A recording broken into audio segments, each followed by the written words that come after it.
Hi, it's Kenny Chan with Century 21. Today's video topic is what can buyers expect in 2021 in the Greater Toronto Area? One summary I can tell you is that it's a hot market right now, and it'll likely be a hot market for the rest of this year. And I'll explain to you what's going on. So let's get started. So by Greater Toronto Area, I'm referring to these five areas: City of Toronto, Durham Region, Peel, York, and Halton. So early signs right now are that there is going to be a seller's market in 2021. And let me explain to you what these early signs are.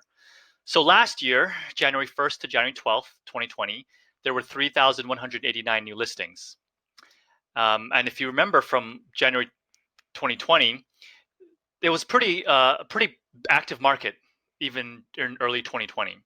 Now in 2021, same time frame, the 1st to the 12th, there's only 2,329 new listings. So we're already started the year at less listings than we did last year. And last year was actually quite busy in terms of not only sales, but also things like offer dates and bidding. Add on to the fact that there's actually even more demand than for property now than there was last year. Typically, beginning of January, late December, the market really slows down because people are celebrating with their family, holidays, going away for vacation.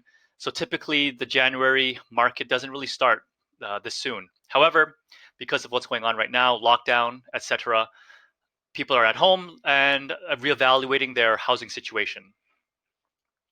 So my prediction is if new listings don't catch up, as in there aren't any, if there are not a significant increase in the number of new listings for the next several weeks, by the end of January, we'll already know if the rest of the year will be a seller's market. Right now, it is looking like that. So if you're a buyer, client, or a buyer in general, what can you do to help yourself succeed? One, rethink your needs and wants. Maybe you started the real estate search with a certain idea of what you really wanted, what you really need.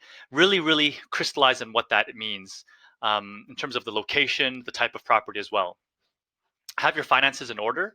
What that means is make sure your pre-approvals are up to date, that your down payment is already known, and that there hasn't been any drastic change in your employment, which may affect your ability to get a mortgage. Have a plan for offer dates. Last time I checked, 90% or more of the listings that are currently available on the market all have offer dates. And you need a plan for what to do, what to expect, how to actually bid on these properties.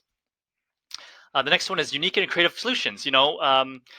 I had a meeting with my team earlier today to talk about what's going on with the market. How can we possibly help our buyer clients get properties? So we came up with a few unique solutions to see how we can get them properties before the market gets in touch with gets to them.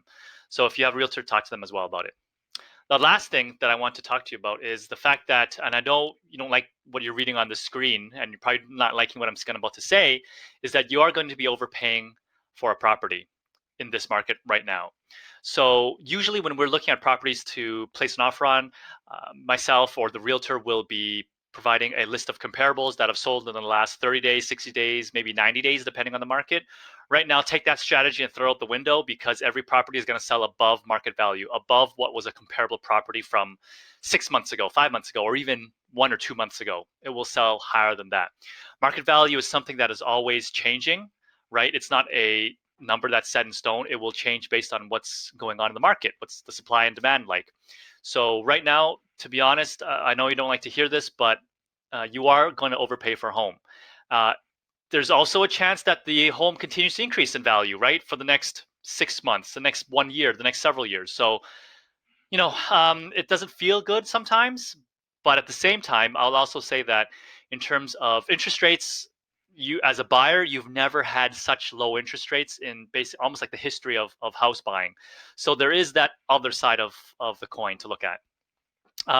If you have any questions, my email should be in this little bar below, or you can email me, realtorkchan@gmail.com or kenny.chan@century21.ca or kenny@prosanco.com, which should be the one under here. Okay, and if you are a seller, look out for my video on what sellers should expect in 2021. All right, have a nice day. Bye-bye.